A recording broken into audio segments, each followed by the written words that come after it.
Good afternoon. Today I have the lovely Jonathan with me. Hi, Jonathan. Would you like to introduce yourself and tell us a little bit about yourself? Thank you very much for having me, Donna. My name is Jonathan Whitelaw. I'm the author of The Bingo Hall Detectives, which is a cosy crime novel set in the Lake District following a dynamic crime-busting mother and son-in-law duo as they try and find out the murderer of a former Eurovision Song Contest contestant. Did you always know that you wanted to be a writer? Yes, I did. I've been writing. I've been writing stories, sort of making up stories for pretty much for as long as I can remember. Actually, I used to go on holiday, and I'd have acres and acres of Lego figures and things like that, and Star Wars figures. And when you go on holiday, you can't take all that stuff with you, obviously. So what I used to do was I used to sit by the pool or on the beach or what have you, or wherever we were. And I used to write the stories that I would then act out with the action figures when I got home. And that's really my first sort of memory of creative writing. Not that it was, not that I knew that's what it was, obviously, back then. And that really continued pretty much throughout my entire childhood. I didn't start sort of properly writing until I was my late teens. I was still in school, sort of, fifth year, sixth year at school up here in Glasgow. And that's when I started to kind of, seriously write, and then continued throughout university. And I've haven't stopped at all. What made you take the plunge and write to be published, I guess? Well, I think it's something that I've always wanted to do, just as we're talking about there. I think it's something I've always wanted to do as a job. I studied psychology at university, and I've always been fascinated by psychology. My wife's a psychiatrist, so you can imagine what our dinner table conversations are like. Or maybe you can't. Maybe we get lost in it. We get completely lost in these types of things. Anyway, but I also did a couple of creative writing courses when I was at university, and I think it probably wasn't until uni that I started seriously considering, maybe my work could get published, or maybe I wanted to go down the route of being published. I mean, that's the thing about writing, a creative writing, fiction writing, non-fiction writing as well, obviously, but fiction writing in particular is that it's meant to be read. Writers, people who write want people to read the stories.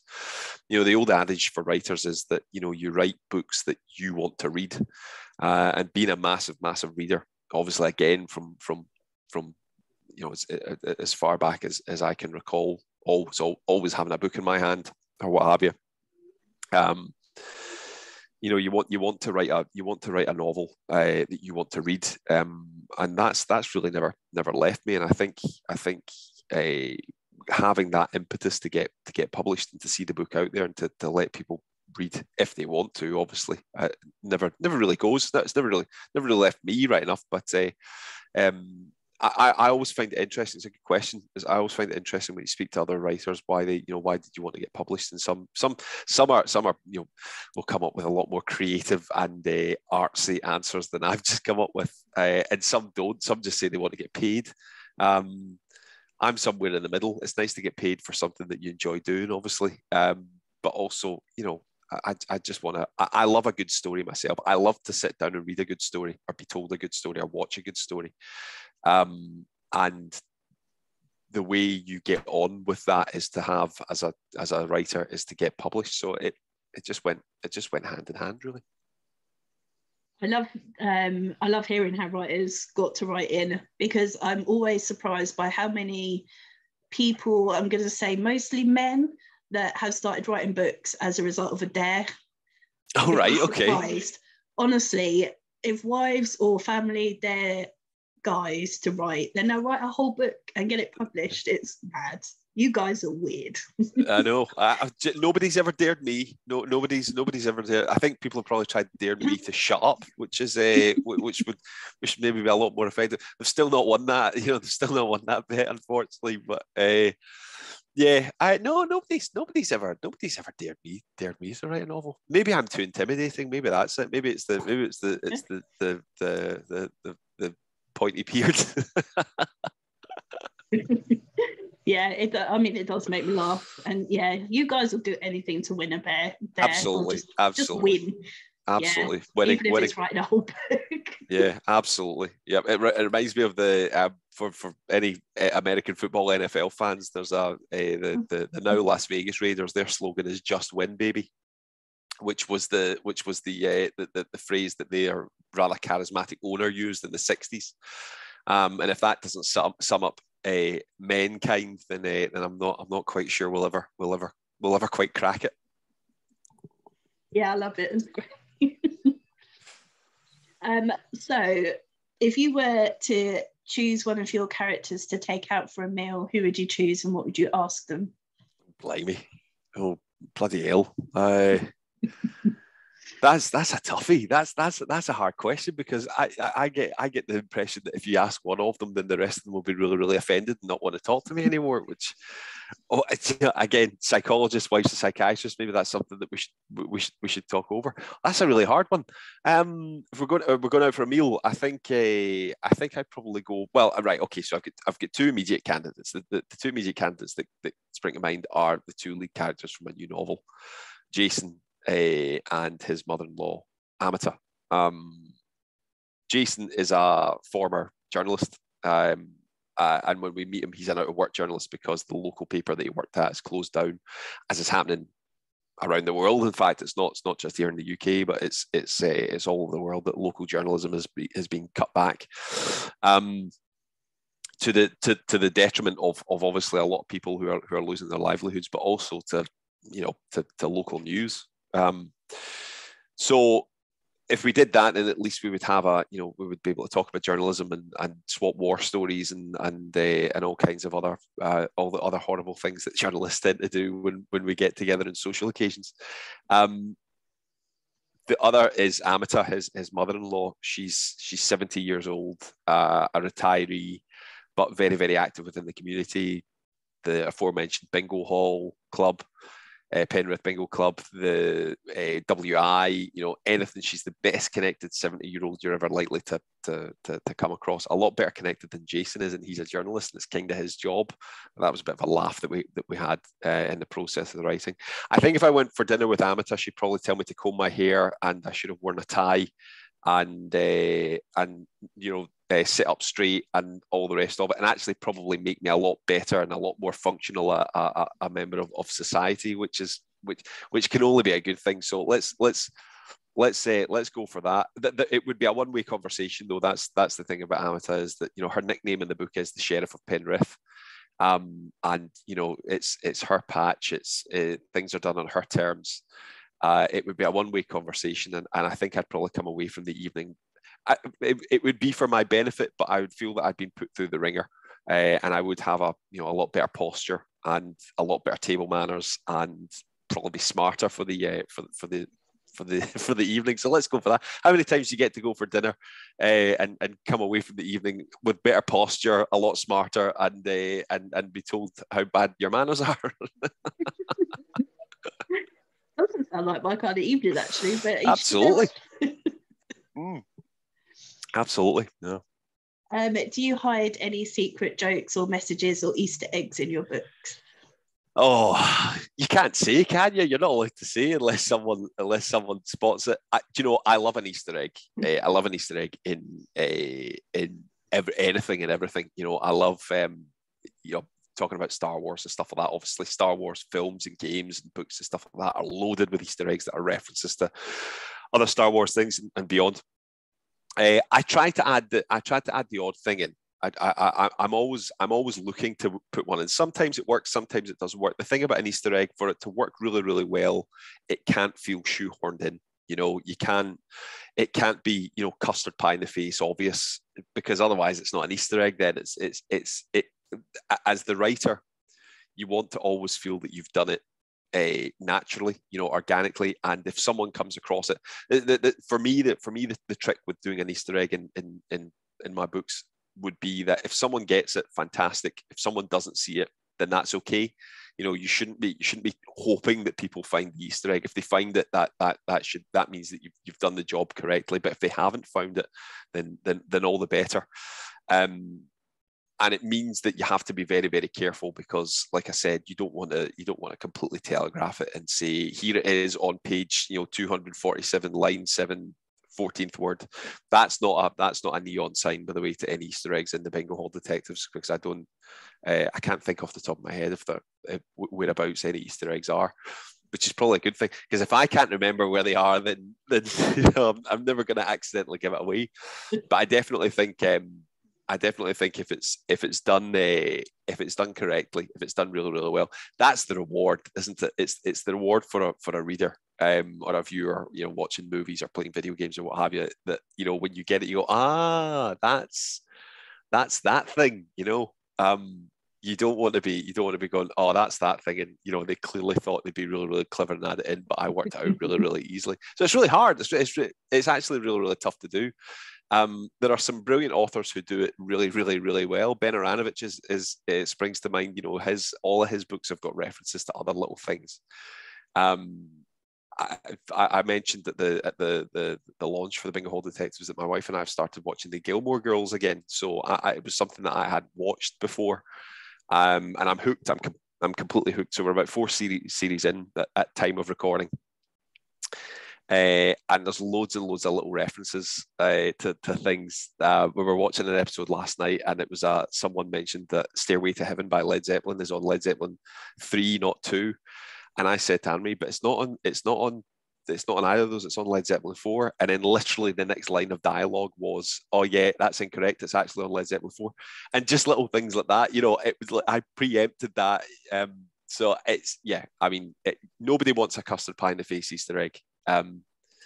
Everybody wants to be able to work it out and feel that you've worked it out, and I'm no different. And it makes me really nervous as and when I do try to put Easter eggs into my books. But I do try. Yeah, as a reader, I love them. I can't remember who it is. The whole time you've been talking, I'm trying to think. There was a guy that used the names of, because he wrote sort of, I think, in Victorian era, and he used the names of like Jack the Ripper victims or killers and stuff. And I spotted them. I see. And he said I was one of the only people that had spotted that, and I was like, that's cool. But excellent. Yeah, I love them. Excellent. That's really good. Well, it's even better, of course, when you do work out the Easter egg and you are the only one that does it. And again, that's rewarding for the writer as well. There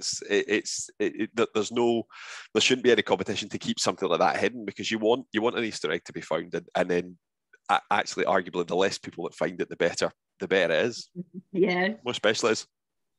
And then you've got, on the other hand, I read a book by Brian Price, his second book, and he's put in over 30. And to win some weird chocolates like Strychnine Surprise or something like from this company. Okay. So, but again, that was kind of fun. It made the book longer to read. Of course, absolutely. If there's that sort of incentivized, I suppose that's it, isn't it? Is that there is probably a limit. There's no sort of middle ground when it comes to an Easter egg. You either have tiny little ones that are really, really hard to find, or you load it with loads and then make it. That's a really good idea. I really like that. That's a sort of modern day Charlie and the Chocolate Factory. Quite literally. I mean, even the name of the company, I mean, it's still ongoing. I can't remember exactly what it's called, but even the 2 names he's called it Easter eggs, I think, anyway. Right. But just even sayings and stuff, yeah, it was very clever. Excellent. He's too clever for his own good, that guy. It happens. Not to me, unfortunately, but it happens. I know. Some people, they really, yeah. Anyway, as you're saying, yeah. Absolutely. What's the most interesting thing you found out researching your books? Oh, that's a good one. I love research. I love trivia. I'm a proper trivia junkie.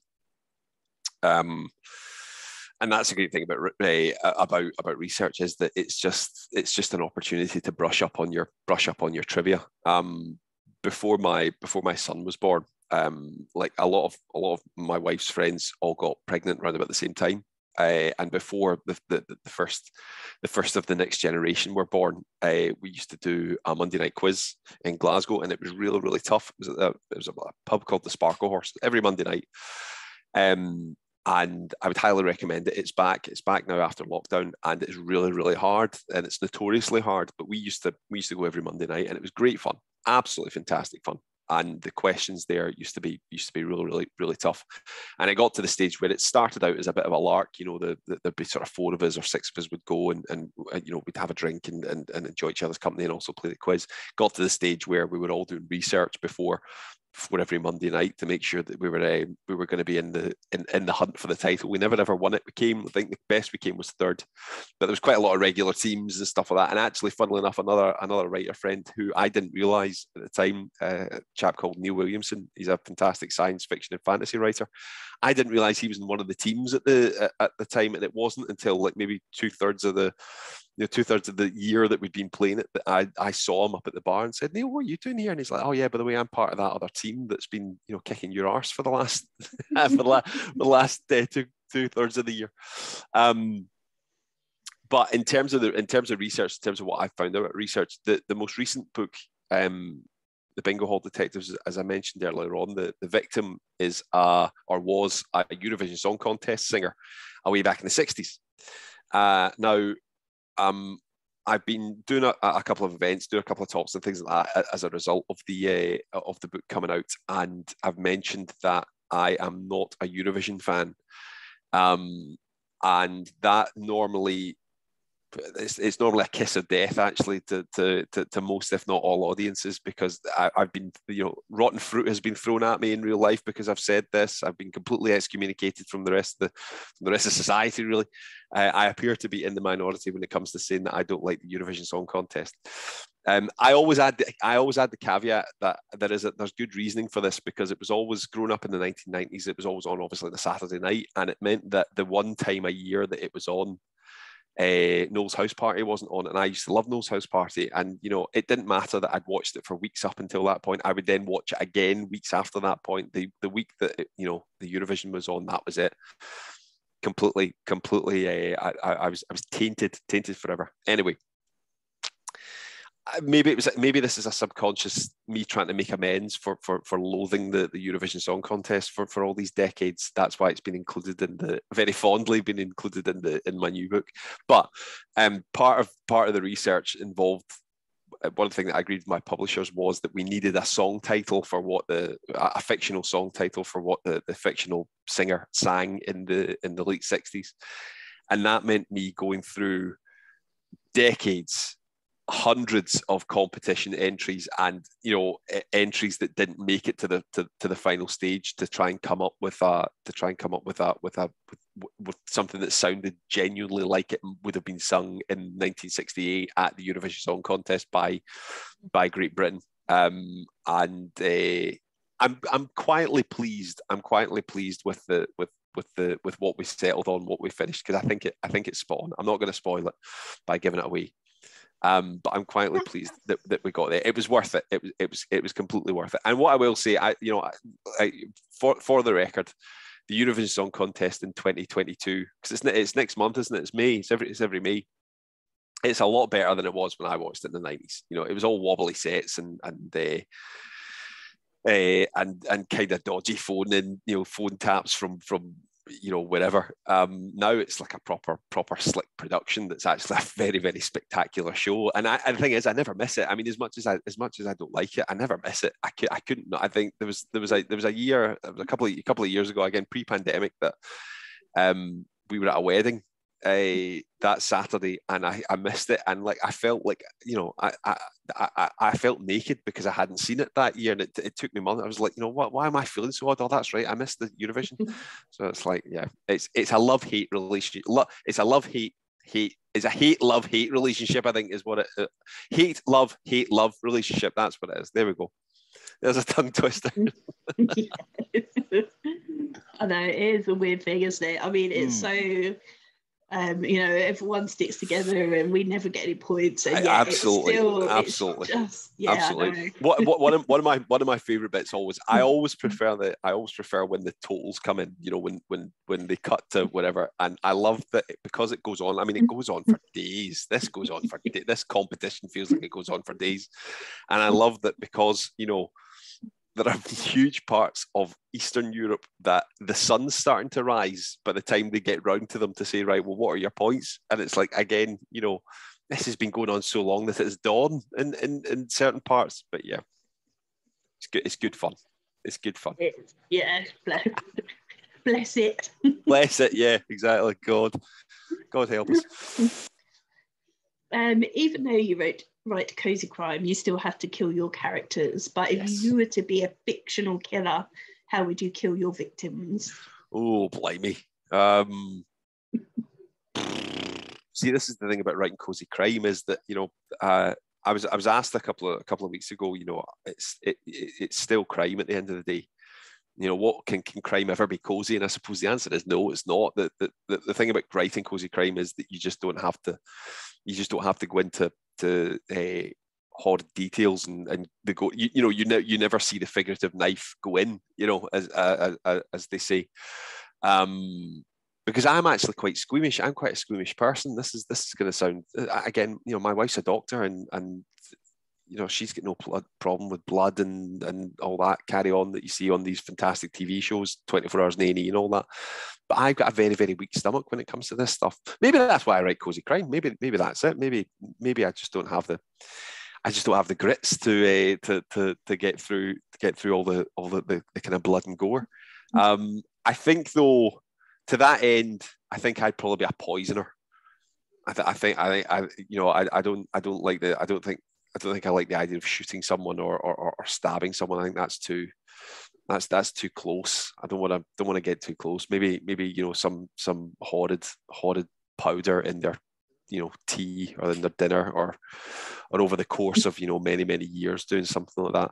Some would say that, you know, my constant droning on during interviews like this is a slow form of torture, and that would be the method. That would be the method of killing. But no, I think I'd be a poisoner. I think it's sneaky, isn't it? It's a sneaky, and you stand a very good chance of getting away with it as well, don't you? Because it could have happened at any point at any time. You know, it's not. There's no evidence then because it's usually consumed. Yeah, poison. Horrible. Or you can inject someone between their toes or behind their ears, because the chances are they wouldn't check for it in the autopsy. Not that I know about these things, obviously. Well, listen, you hang about with crime writers, you're gonna start thinking that way. Believe me. I've done a forensics degree as well, so. All right, okay, well there you go. Then you'll know better than anybody. You'll know it better than anybody, and you've got that. You know, you've got the certificate there that proves that you're not. You know, that proves that you're clearly above suspicion because you know it's too obvious. See, I like that. That's the key. That's the key to crime writing. The particular cozy crime is that you've got to have loads and loads of suspects. That every suspect's got to be legitimately a potential suspect, but also they've also got to have a legitimate reason to not be the killer. And that's it. Above suspicion. That's what you want. Yeah, absolutely. Totally not why I took a degree, obviously. The long game, absolutely. Yeah, it fucking was in the end as well. I'll bet. Absolutely. I only graduated not quite a month ago. So yeah. Congratulations. Fantastic. Yeah. Excellent. Yeah, got there in the end. So if you were to be fictionally murdered, who would you want to solve your case? Oh, that's a good one. Oh, that's a really, really good one. You try not to think about your own death, don't you? Not on a sort of day-to-day basis. Even as crime writers, try not to think about death on a regular basis, even though it's a bit of a occupational hazard. Well, you've got sort of the obvious candidates, don't you? You know, you've got like Miss Marple and Poirot and Sherlock Holmes. You know, they're the sort of they always get their man or woman. You know, they know what they're doing, don't you? That's what you want. You want someone. You don't want someone to blunder through an investigation and then it's just they just sort of accidentally come across it. You know, I suppose technically I should say I want Jason and Amata because, you know, I'd like to think having created them and putting them through all of that, they would turn their hand to be able to catch my killer. It's kind of the least that they can do, you know, given that, you know, I created them and all the rest of it. So that's my brutally honest answer is the one that I want Jason and Amata. I think if I get another shot at it, am I allowed two? They don't necessarily have to team up. I'll go for a second one. I think I'd maybe go for Jessica Fletcher from Murder, She Wrote. And the reason I picked Jessica Fletcher is that no crime in Murder, She Wrote, no crime is too heinous, no crime is too complicated, and no event or no, social occasion or indeed any reason why she should not be there, that never stops her from being in the room and talking to the murderer and finding the murderer. She is quite frankly the best sleuth in the history of this planet. And I also think she murdered her husband. I think the murder, comma, she wrote. I think the title. I've got this theory. I say this to friends all the time, and my wife's bored to the back teeth of hearing this theory. But I think she's a murderer, and I think that's why she knows, because she's crossed the line. She killed Mr. Fletcher that you never see, and she knows what she's doing. She knows what she's doing. But yeah, I mean, seriously, I love Murder She Wrote. I grew up watching it. It was always on a Sunday afternoon in our house, But yeah, I mean, it doesn't matter what it is. Like, she's been to video game conferences. For a retiree who lives in Cape Cod, what was she doing at a video game conference in Los Angeles at the time that someone was murdered? I tell you what, if you see her walking through the room, you better look out, because somebody's going to die, fairly soon, and you're probably going to be suspected of it if it's not you. So yeah, there you go. Absolutely. I did once see. I understand that there is a Miss Marple film. I think maybe from the 70s, maybe the mid to late 70s, and Angela Lansbury. It's pre Murder, She Wrote, and Angela Lansbury plays Miss Marple, and I thought that's it, innit? Jessica Fletcher playing Miss Marple. I mean, that film should have lasted 10 minutes.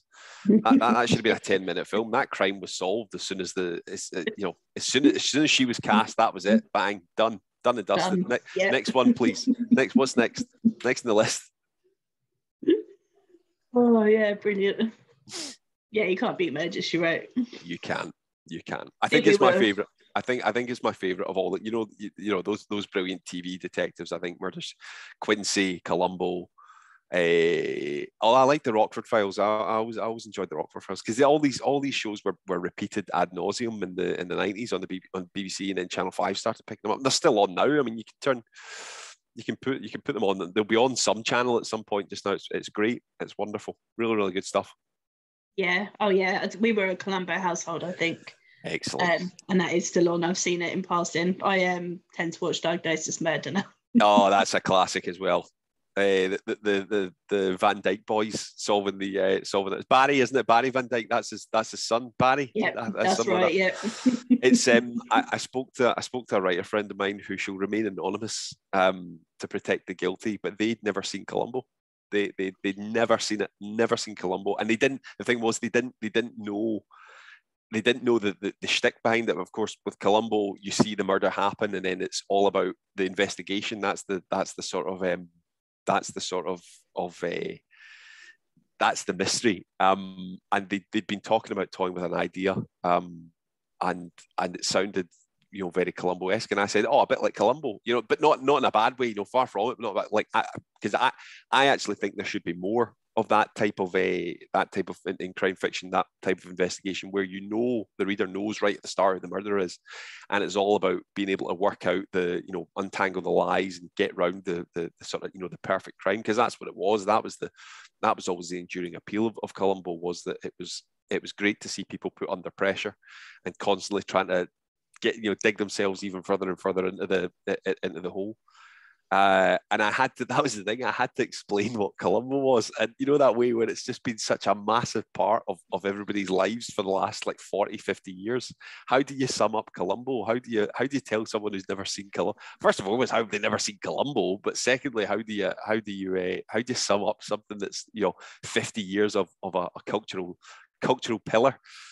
I don't think I did a very good job. I don't think I should have been the one that was. I don't think that job should have fallen to me. I'll be perfectly honest with you. That's the same thing with Carry On films. Weirdly, someone I speak to regularly has never seen a Carry On film, and then we're part of this book group, and all of us were trying to describe why Carry On Fields were amazing, and Yeah. all of this were just like, we couldn't really. You can't It's like pin you it. just No. have to. Yeah, you just got to just watch them. Just go and watch them. Exactly. Yeah. Just go and watch them. Yeah, and maybe not be too offended by the humour now, because that's because they're pretty dated. Yeah, it is pretty shocking. Like, yeah, absolutely. Yeah, definitely. Blimey. how did we get there anyway? Oh, I don't know. Apologies, it was my fault. Did I answer the question? What was it? What I think I answered the question. Yeah, you we'll did. just say yeah, I did. Fine. We'll Yeah, just say I did. Yeah, totally. Of course. That was the best answer of the night. But that's what we're here for. Yeah, that thing. Since you have become a published author, what's been your favourite first? Oh, my favourite first. I think when you first hold a physical copy of your book when it's first being published, that's a pretty special moment. I always remember that. My debut came out in 2015, and it was late 2014 when I got the proofs. When I got a proof, and I was travelling back for work between Glasgow and Edinburgh, and I'd met my publisher. They'd given me the proof copy of it, and I was really excited. So I then put it back in my bag and had to travel back into the centre of Glasgow to get on the train to go back to Edinburgh, because I was staying there at the time. And I remember being really, really, really excited because I hadn't actually properly flicked through it yet and looked at all the different parts of it. And I sat down on the train, and I made sure that, waited till we started moving, that I wasn't going to get disturbed, and then I got the book out, and that was pretty special, because it was, at that point, it was a whole build up of almost about 6-7 years worth of hard work, essentially. Not necessarily just writing the book, but trying to get published and educate myself in the publishing industry, and wanting to be a part of this, because at the end of the day, it is an industry. And I always say this to people, that I'm constantly asked, what's the best advice that you can give to people that want to be published writers? And my advice is always the same: is that, remember that this is a business, remember that it's an industry. You've got to have a good story, you've got to be able to write, obviously, and you've got to write. There's no getting around it. If you want to be a writer, you've got to write. But learning about how this industry works, the ins and outs of it, what's expected of you, who to ask the relevant questions to, what is on your shoulders, and what your responsibilities as the writer is and are throughout the whole process.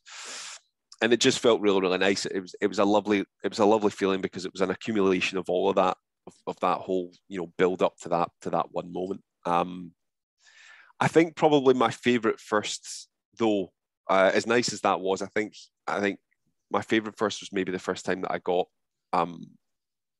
feedback from a reader, as in, not just like a review on Goodreads or what have you. As in, I was emailed. It was essentially a direct message that I'd gotten from a reader, and they said to me, I always remember it. It was my second novel that was out in 2018. It was Hellcorp. And the reader said that she'd been in a bit of a reading funk for about a year, coming close to a year. She'd not been able to pick up anything and really finish it. And she was struggling with that, essentially. It had been really, really tough for her, because she'd been a massive reader all her life, and she loved reading. She thoroughly enjoyed it, and it had gotten to the stage where she couldn't even pick a book to try and start. It had gotten so bad. And she said that a friend of hers had recommended Hellcorp, which was out in 2018. Now, this was only maybe about 3-4 weeks after the book came out. And she said that was the first book that she'd read cover to cover in probably just over a year, I think, given all the kind of the time scale of her fallen out of love of reading. And she thanked me. She said that she was so grateful for a friend that had recommended the novel, that she'd been able to pick it up and read it cover to cover, and it had completely put her entirely back on the tracks for wanting to read. And she wanted to thank me. I, of course, said to her, I mean, it was a total emotional bombshell for me, because up until that point I hadn't really considered the sort of the power of words, that type of thing, and being a writer, being being a reader, being a writer as well, you know, you almost take that for granted as a writer, because as we were chatting about at the start of this conversation, it's you know, a lot of it is that you sit down and write the book that you want to read as a reader. And I hadn't really thought about that. I hadn't really thought about the impact that my work could have on anyone. I was just, and remain just so grateful that anybody would consider to pick it up, to read it, let alone be in a position like that where she'd been struggling with getting to, with kind of, you know, finishing books. I think the reason it was so, I think the reason I got caught up in the sort of emotion of it was because I am such an avid reader, and thankfully, touch wood, I've never been put in a position or found myself in a position for whatever reason, and it can be, you know it yourself, these things can happen. They genuinely can happen, where you can't finish a book, or you just can't get your head into it, and what have you. I've been very, very lucky in that I've never really been in that position, and to have been put in that position, I don't know what I would have done. And the idea that some of my work had been able to stop that for someone, to get them back on the reading train was really, really very special, really special. And it's all, I always remember it. Anytime I've got a book coming out, or anytime, you know, we do interviews and things like that, I always think of her, and it was really, really special. Thankfully, I've gone on to have loads and loads of wonderful feedback, and obviously more books published and things like that. But I always remember that one email. It was pretty humbling, a pretty humbling experience. Yeah, I can imagine. That's awesome. Yeah, absolutely. If you're able to spend a day with any author, dead or alive, who would you like to spend the day with? Oh dear. This is where I start offending a whole load of people that I've probably spent the day with, and I'll start getting inundated on Twitter saying, "Well, why didn't you pick me, Jonathan? We've already, we've already gone for a pint, we've already gone for lunch. What do I smell? Do I stink? Something like that." These are going to get me into trouble, these questions, Donna. Well, what we'll do is then we'll pipe for an author who's no longer with us, shall we? We'll go for someone, and that means that, you know, I'll get away with it, hopefully. I think an author that I'd like to spend the day with, and why, probably George Orwell. And not for the obvious reason of him being considered, you know, a great of science fiction and fiction in general, one of the all-time best. I think it's mostly because I've always struggled to get into his stuff. And he's a former journalist, obviously. I don't mean former as in like he's, you know, no longer with us, former, but he was a journalist before he was a writer. I don't know. I've never been able. I don't know what the big fuss is. I don't like. I get it. I get why so many people are really, really fond of his work, and I get that. But like, you know, I tried to. I remember I was at school, and Animal Farm was on one of the reading lists for potential review. Sort of second year, third year, something like that. So what, you're about 14, 15, if that. And I tried to have a go at it.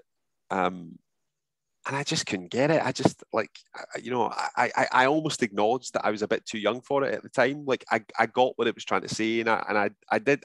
You know, funnily enough, I remember at the time thinking, this is maybe something that I should come back to when I'm a bit older, and maybe I can appreciate, you know, all the commentary that's been made here. And I remember trying 1984. I think I was just after I graduated, and I remember trying 1984. And again, it was just exactly the same. I just didn't get that spark. I didn't get that. I just didn't get it. You know, I didn't get what all the fuss is about. And I actually think I know that I should stress that in the event that Mr. Orwell's estate are watching this and are, you know, hastily calling up their lawyers, I should state that it is me. You know, it's not you, it's me. It's not you, George. It's me. It's a case of I think I'm a terrible contrarian, as you could probably tell. I'm an awful contrarian, and the more popular something is, the less inclined I am to ever enjoy it. You know, I get a much better enjoyment out of not enjoying it. You know, and it's terrible. And listen, don't get me wrong. There's been plenty of occasions where I've got into it with that mentality, whether it's a TV show, a film, or what have you.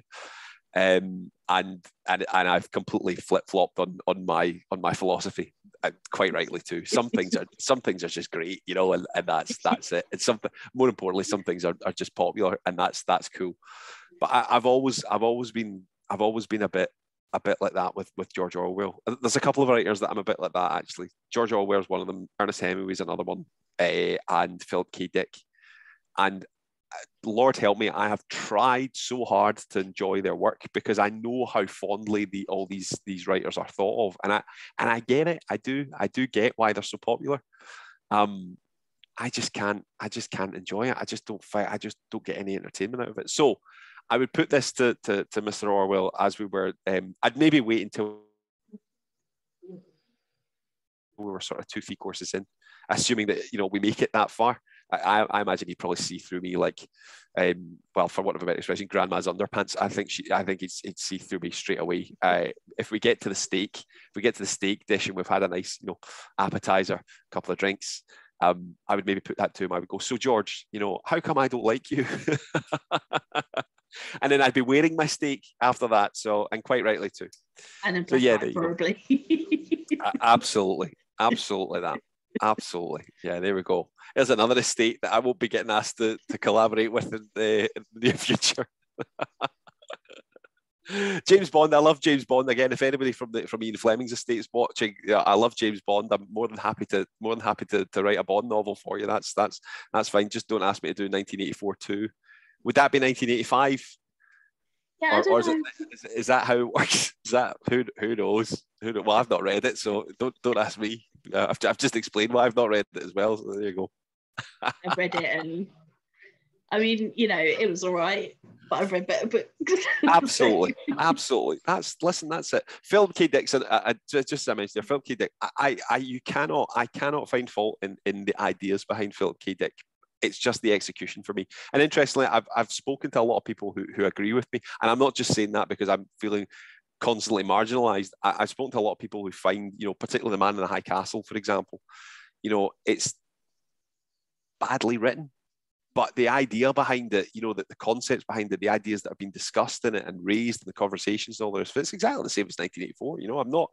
I'm absolutely not decrying what the book's all about. Animal Farm as well. I just find it a tough read, and I've got loads and loads that I need to get through for various reasons, and I'm just not inclined to go back, I'm afraid. So I would say that to him. That's what happens when you're a journalist. Journalists expect, he was a journalist. He expects me to talk straight talking journalist on journalist action. There you go. I feel for the rest of the restaurant. Oh, I'd love to be a fly on the wall when that conversation happens. I think you'd more likely be a fly in the soup, unfortunately. But it's everybody's out having a lovely time when the two of us are having a right old Barney. He's got my tie like this. I'm trying to put his head in the soup. Oh, it'll be carnage, absolute carnage. Oh my God. You asked, Donna. You asked. That's going to make me laugh for ages. If you were able to travel to any period of time, either forwards or backwards, where would you go? Oh, that's an easy one. I'd go to the Old West. I've always fancied myself as a bit of a cowboy. I was going to say coward there. I don't fancy myself as a coward. I am a coward. I'm a massive coward. I'm the biggest cowardly custard you're ever likely to come across. Which probably means that the Old West isn't quite for me, given that it was a fairly dangerous and horrible place. I've always wanted to go to the Old West. Love Western films. Haven't read an awful lot of Western fiction actually. I've never really gotten round to it, but I'd love to go to the Old West. Sort of, late 19th century, when it's the proper, it's proper frontier stuff, and you can go about and be like a gunslinger and go trying to find gold in rivers and all this kind of carry on. It all dates back to actually a pretty traumatic experience in my childhood. I wanted to go as Indiana Jones to a school Halloween disco in like primary 3, primary 4. So I would have been 7, something like that, 6 or 7. And my mother, bless her, went out on her lunch break to get me an outfit, and she went to the Disney store up in Glasgow, which is very, very sadly gone now, but it was here for like 30 odd years. And she came home and she said, my gran used to pick me up. My gran used to pick me up from school, and then my mum would pick me up on her way home from work. And she said in the car as we were driving up the road to our house, she said that I've got your Halloween outfit, Jonathan. It's what you wanted. So I was like, oh, fantastic! I'm going to get to go as Indiana Jones. What is it? Is that leather jacket, the hat, the bullwhip, and all the rest of it?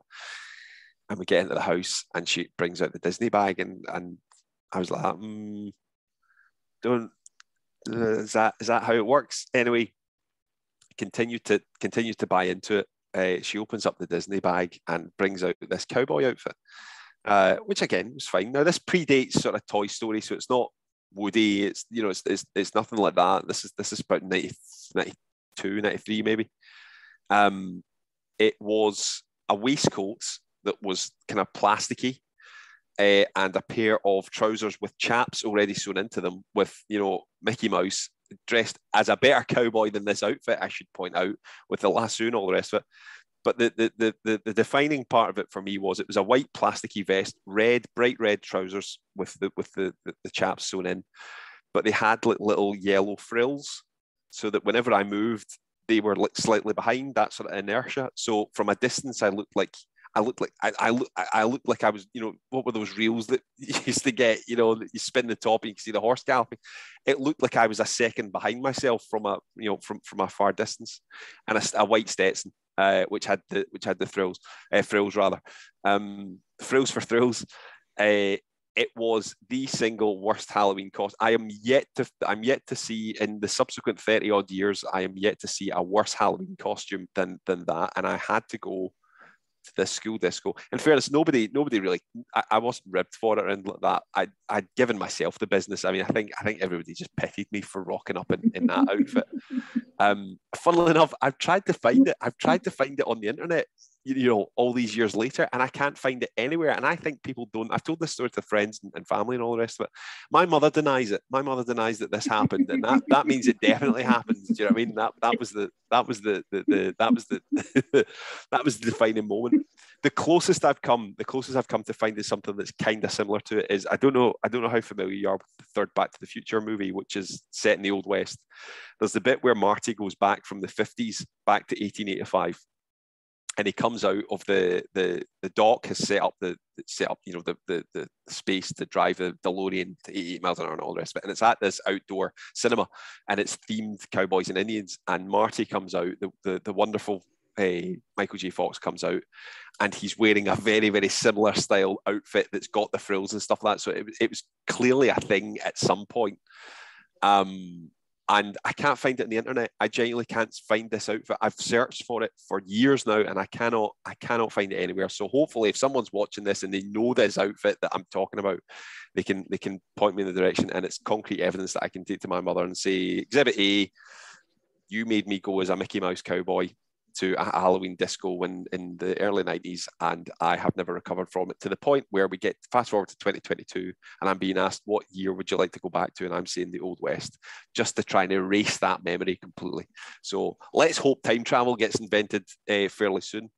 Or in the past. It's funny how it works. You don't quite know if you don't quite know if you're coming or going when it comes to time travel, do you?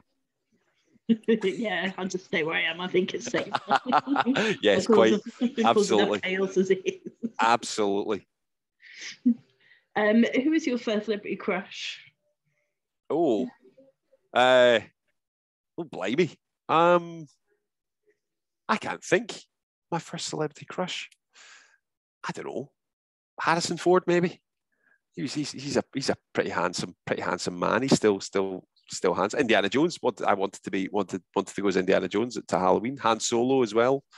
I don't think I've ever quite gotten over Mr. Ford. Funnily enough, I went to we were in Los Angeles years ago for a family holiday, and I met his son. His son's a chef. I think it's his son from his first marriage. So he's a fully grown man. Like he's older than me. And I met his son, who's really nice and looks and talks exactly like him. he's like a big celebrity chef, and he was doing this like sort of street this street food festival. And he's a lovely guy, really nice guy, and a very good chef by all accounts. That's a tough one. I think it probably is. I think it probably is. Harrison Ford. Yeah, why not? Why not? Never quite gotten over him. Oh, how could you though? How could you? He's a good looking man. Good looking man. Absolutely. Where's the funniest or strangest place you've ever woken up? Oh, that's a good one. I remember waking up in a underground car park once, and it's not quite it wasn't like a random car park. The flats that we used to stay in when I was a student had underground parking, but they also had like an underground parking bit that was never used because the lift was always broken. And I remember coming home from a night out one night, and my flatmate, I'd lost everybody. Everyone was lost. So this was about 4 o'clock, 5 o'clock in the morning, I think. That's how late it was. It was so late, it was early, as my late gran used to say. And I remember going home and getting to the flat, eventually staggering back to the flat. I should add that I was pretty intoxicated at this stage. That I wasn't just out, I wasn't just like, I don't roam the streets in the middle of the night. There was a very good reason for me being out at that late, stroke early. And I went to the front door and I unlocked it and I opened it up and the chain was on. So I was like, oh right, okay. How does that work again? How's this going to work? Now, bear in mind, I'd had no contact my friends or flatmate that had been out that night, and so as I'm trying to work all this out, the alarm goes off. So I figure, right, okay, the alarm's going off in the flat. He'll wake up, realise the error of his ways, come and unlatch the door and let me in. So I close the door and this goes on. Now, it felt like I'd waited a good 40 minutes, but it was probably in reality only about 10 seconds. And I opened the door again and the alarm's still going off and the chain's still going off. So I'm like, right, how does this work? Like, there has to be someone inside the flat for the chain to be on, for me to not be able to get in. So that means that there must be at least someone in there to come out and unchain, And now I should add that the alarm that we had was deafening, absolutely deafening. This thing would have quite literally raised the dead. So this goes on for like another 20 minutes, 30 minutes. And I'm furiously phoning my flatmate. Nothing. There was only two of us. It was only two of us that lived together. Nothing. The alarm goes on so long that it actually turns itself off, and then when I open the door again, it sets itself off. So and again, I can't. I've got my arm in trying to reach around to get it. Doesn't work. That doesn't work. Thankfully, I mean, at the end of the day, it was, if anything, it was a test to see how robust our security system was, and it was pretty robust. So it got to the stage where I thought, right, well, I don't know what's happening here. I'm so tired at this point. My hangover's starting to kick in. That's how long it's been. I just need to get some rest. I need to find somewhere to shelter for the evening.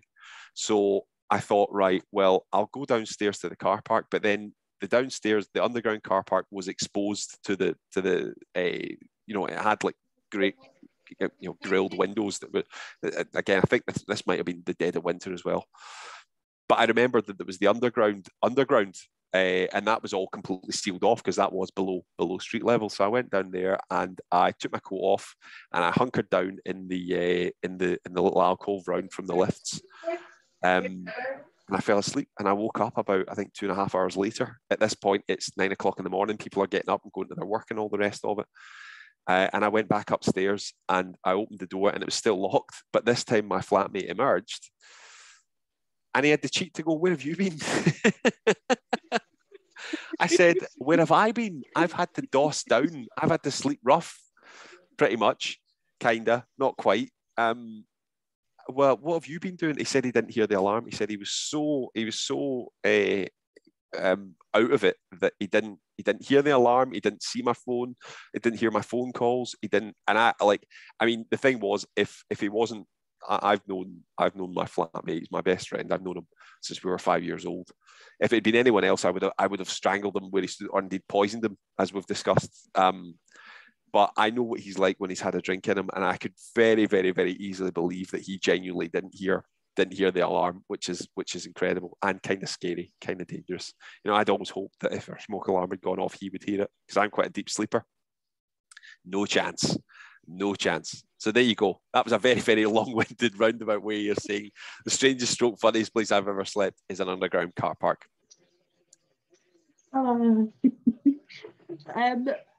Well, I don't think I have any more questions for you, unless you think there's anything I haven't asked you. No, it's been very, very robust, very thorough. I hope I didn't bore you. I hope I didn't bore anybody that's watching this. That's always a panic, particularly when I'm getting asked about, you know, how I would murder people. So there you go.